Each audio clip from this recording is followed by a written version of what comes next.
So, so in this talk, we are going to talk about integer plane multiflow maximization. And this is joint work with Naveen Garg and Andra Shebo. So let me start by defining what a multiflow is. So in the multiflow problem, we are given two graphs, G, the supply graph, and the demand graph. The supply graph is edge capacitor. So, okay. Uh, So throughout the talk, the supply graph will always be in black and the demand graph will always be in red. Okay. Let P be the set of all paths in G between the endpoints of edges in F.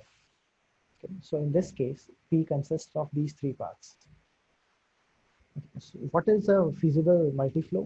So a feasible multiflow is a non-negative assignment of real values to these paths so that any edge across any edge in supply graph, the total value of flow going through that edge is no more than its capacity.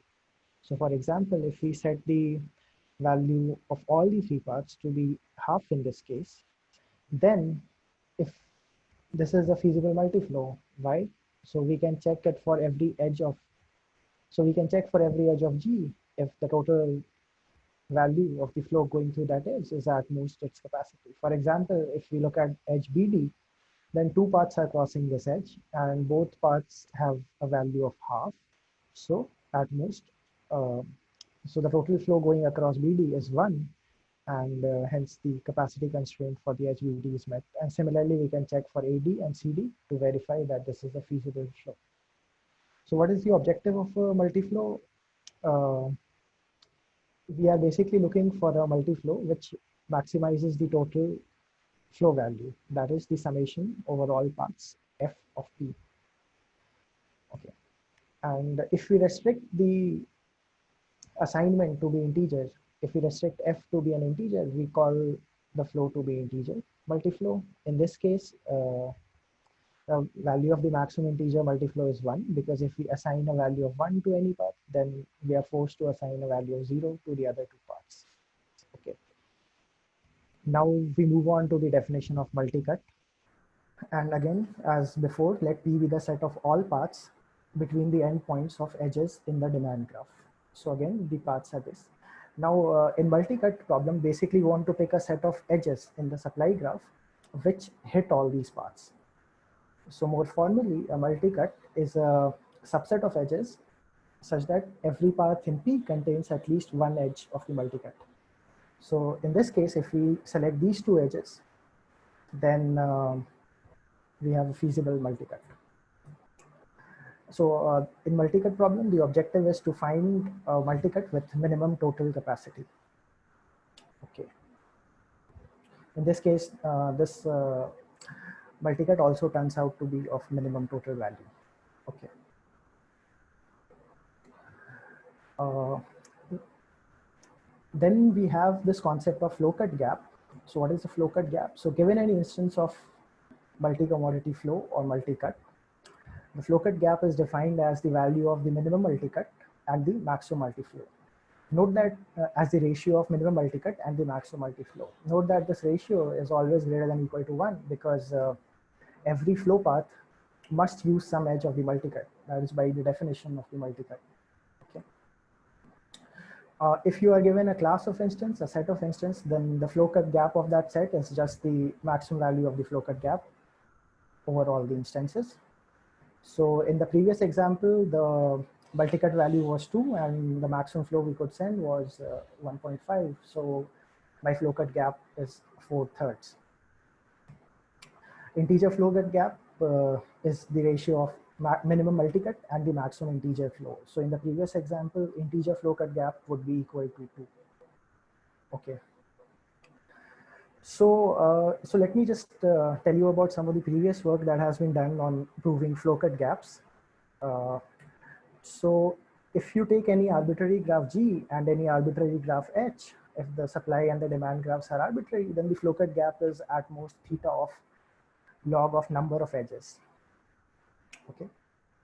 If you take a planar graph G and an arbitrary H, then the flow cut gap is a constant. In fact, we know a stronger result.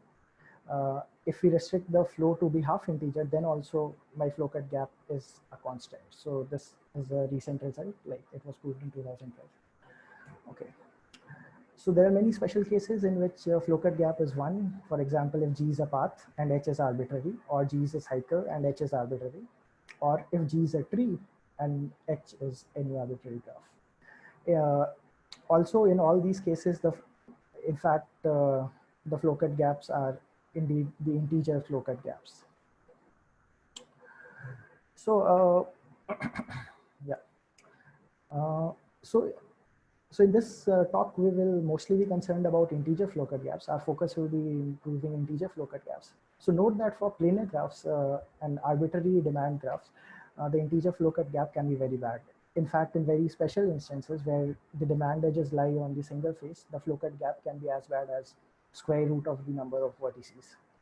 So in this paper, in this paper, basically, we restrict our instances. We restrict ourselves to instances where G plus H is planar. And for this class of instance, we prove a constant flow cut gap. Namely, we prove a flow cut gap of 8. Okay. So let me state our results. So first we show that there exists a polynomial time computable multicut, a fractional flow f, a half integer flow f, and an integer flow fi, such that m is less than equal to 2f is less than equal to 4fh is less than equal to 8fi. So this implies a flow cut gap of 2, a half integer flow cut gap of 4, and integer flow cut gap of 8. And note that this also implies a 4 approximation algorithm for maximum integer multiflow, also known as maximum edge disjoint path in such instances. And this is the first approximation algorithm for a constant approximation algorithm for edge disjoint paths in such instances. Okay. We also have some results on the lower bound. Namely, we show a class of instances where the flow cut gap approaches 3/2. The half integer flow cut gap approaches 2, and the integer flow cut gap approaches 2. So, but in this talk, we will mostly be concerned with the upper bounds. So we will try to prove theorem 1 in this talk. Okay.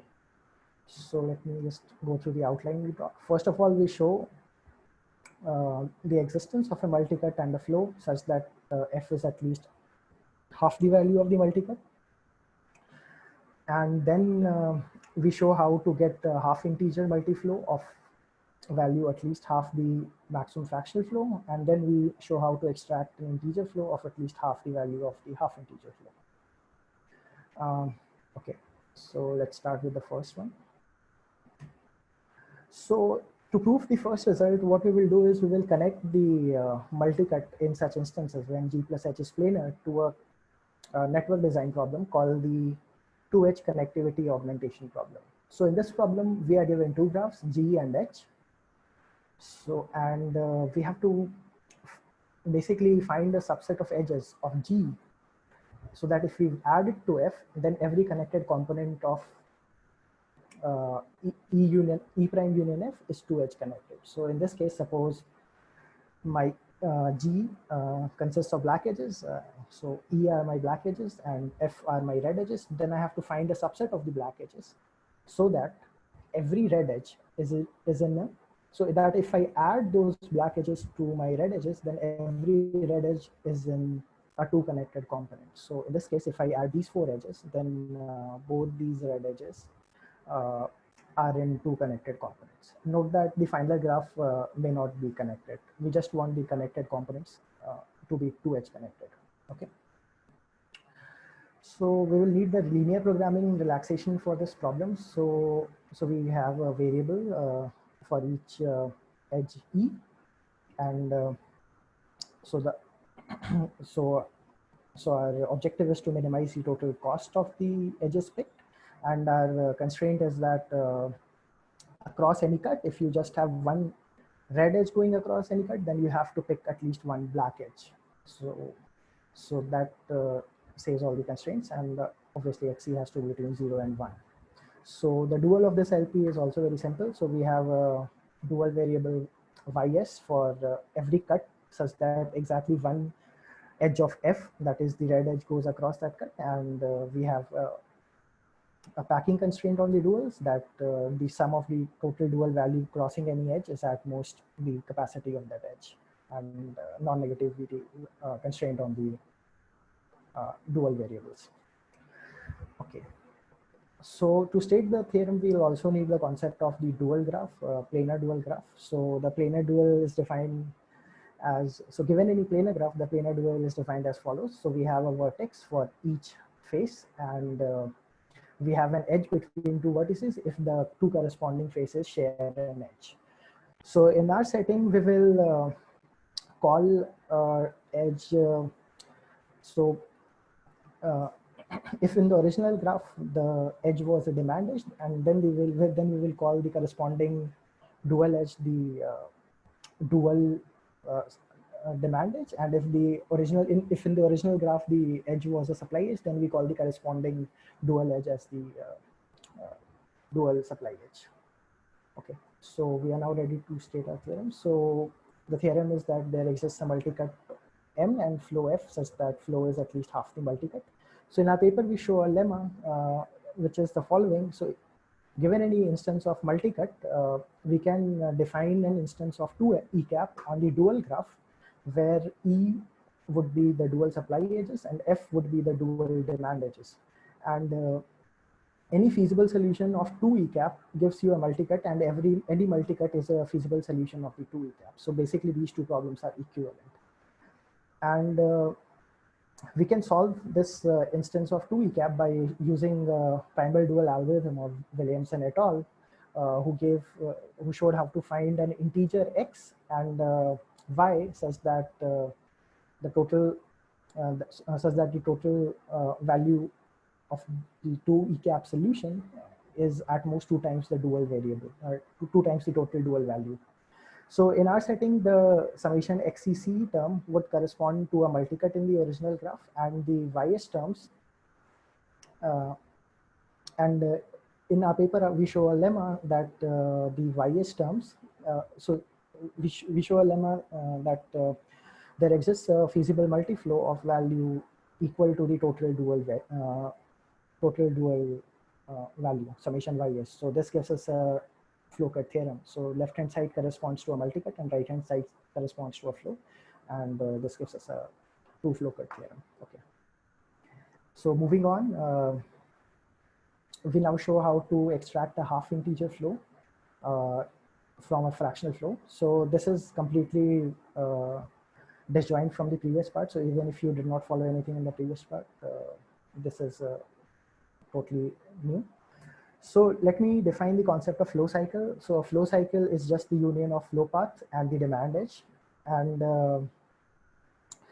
we call a flow non-crossing if the regions contained inside the flow paths this forms a laminar system. Okay. So in this case, if the red edges are the demand edges, so you have two flow paths. One is the black flow path and another one is the green flow path. So in this case, the region contained inside these two flow paths, it's not this does not form a laminar system because they are crossing.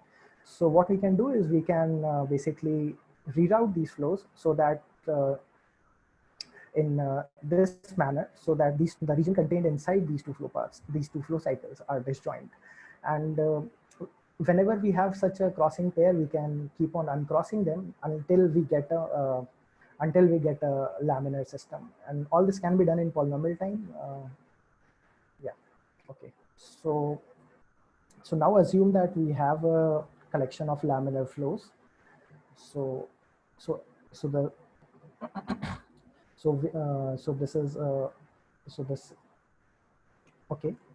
we have a collection of laminar flow cycles, and what we will do now is we will construct a tree on these flow paths. So what are the vertices of the tree? So vertices of the tree are will just correspond to the flow paths. And what are the edges of the tree? So basically, any flow path, Fi is a child of Fj, if Fi is a maximal flow path contained inside Fj. Okay, so you have F3. So the region contained inside F3 is this whole region, and then you have F2. F2 is the maximal region contained inside F3.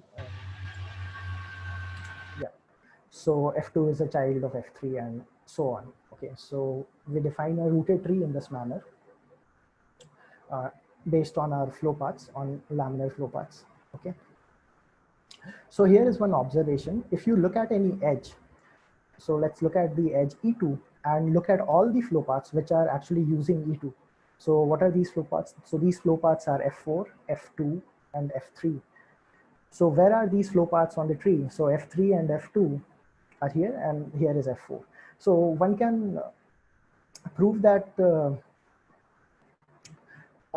the vertices, flow paths which lie on a particular edge form two ancestor descendant paths on the tree. So in this case, F3, F2 is one ancestor descendant path, and F4 is another ancestor descendant path.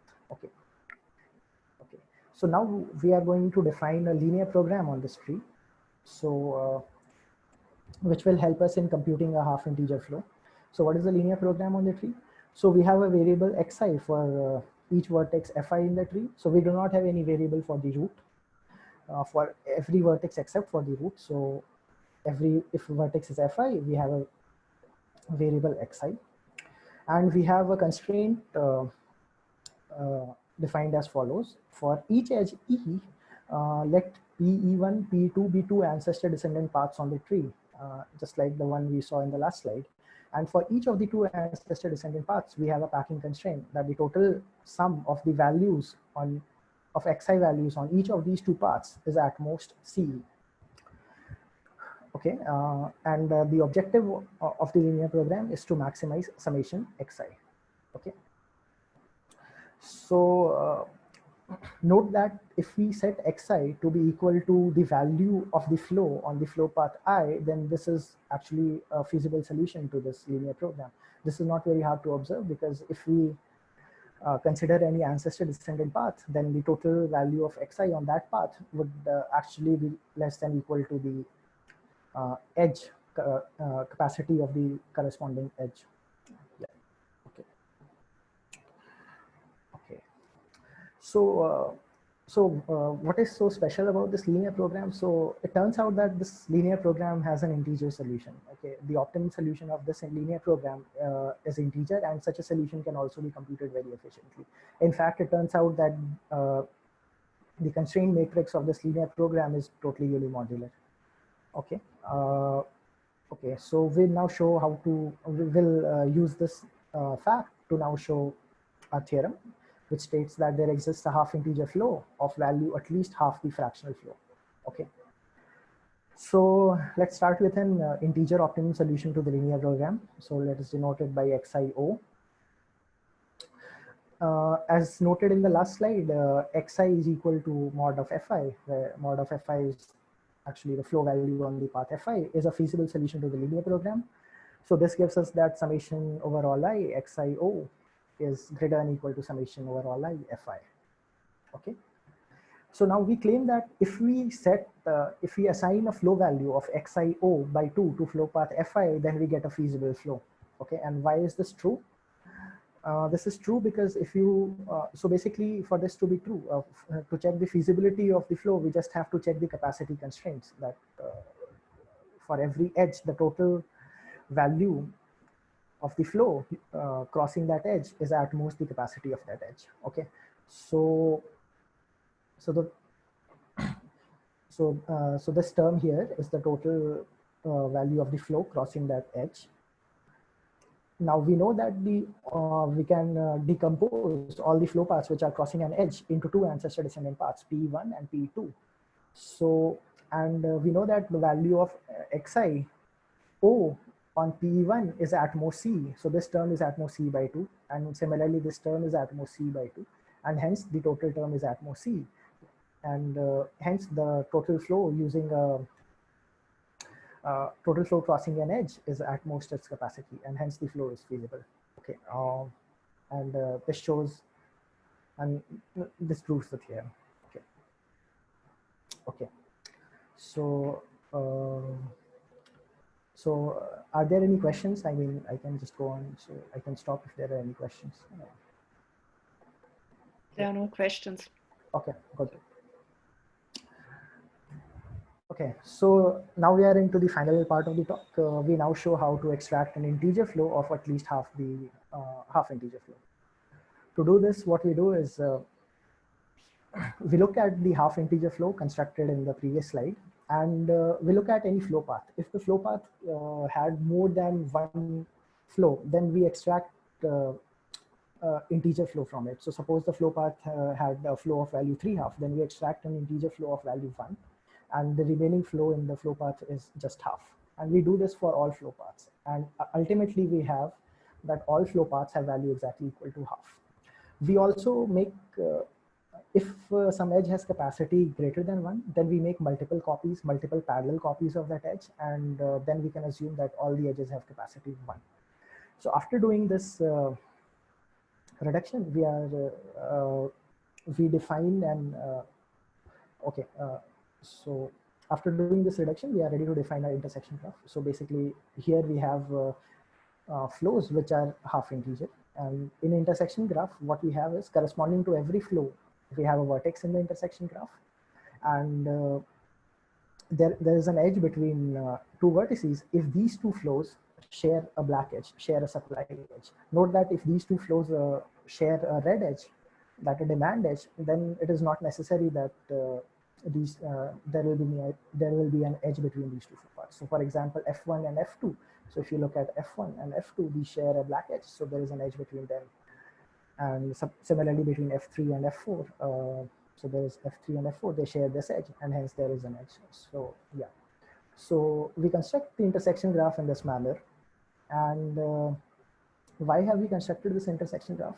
So if there is an independent set, so consider any independent set in the intersection graph, right? So let S be an independent set of I.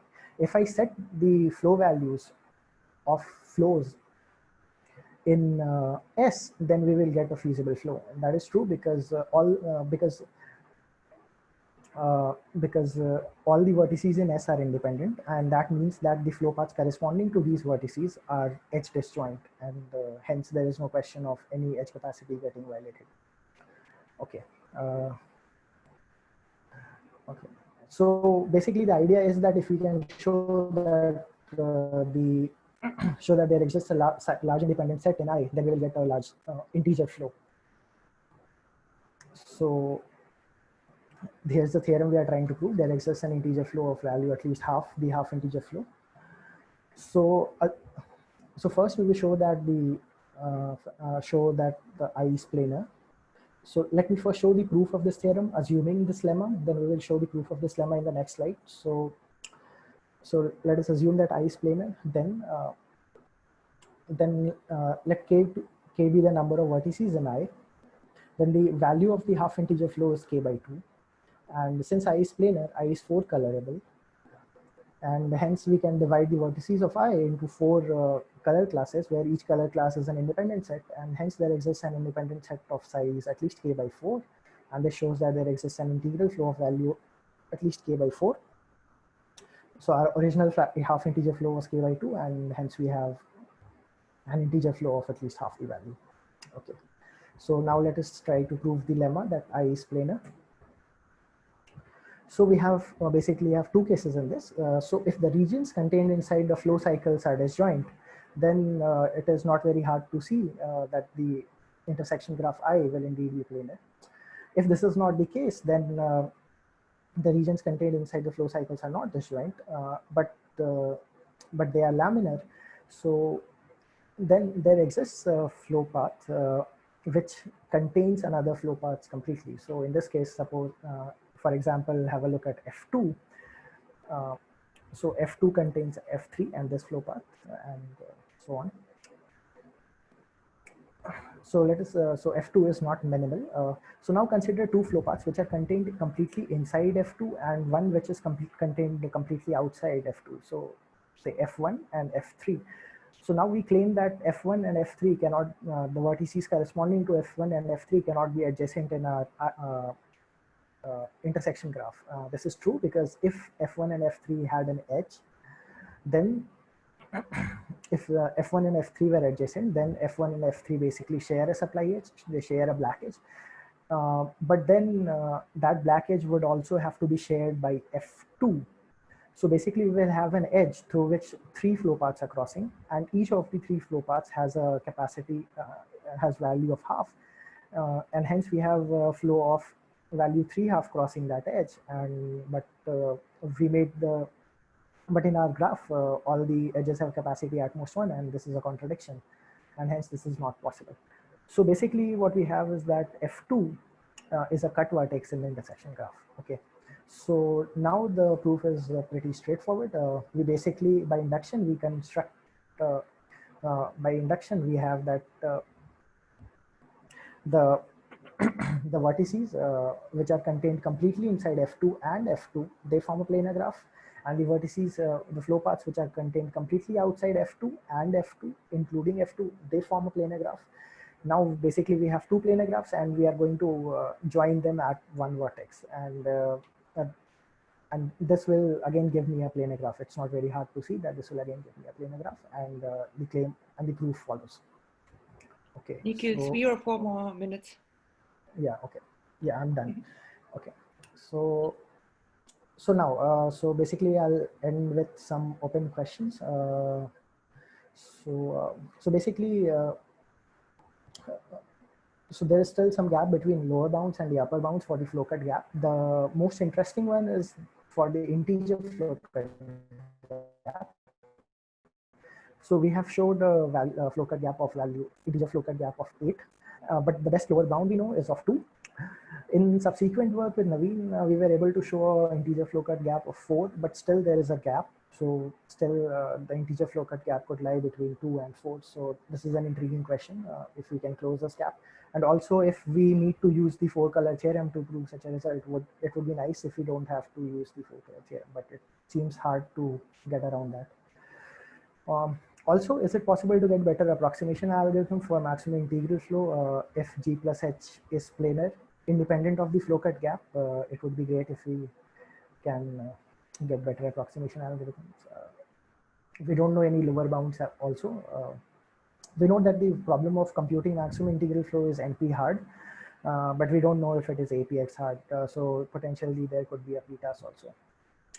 And finally, and this is a big one, that can we show tight flow cut gap results for planar G and arbitrary demand graph? So the current bounds are quite large; they are in thousands, but the best lower bound we know, I think, is still 2 or something like that. So there is a huge gap there, and it would give us a proper understanding also. So yeah, so I end here. So I'll be happy to answer any questions. Yeah. Thank you so much. Are there any questions?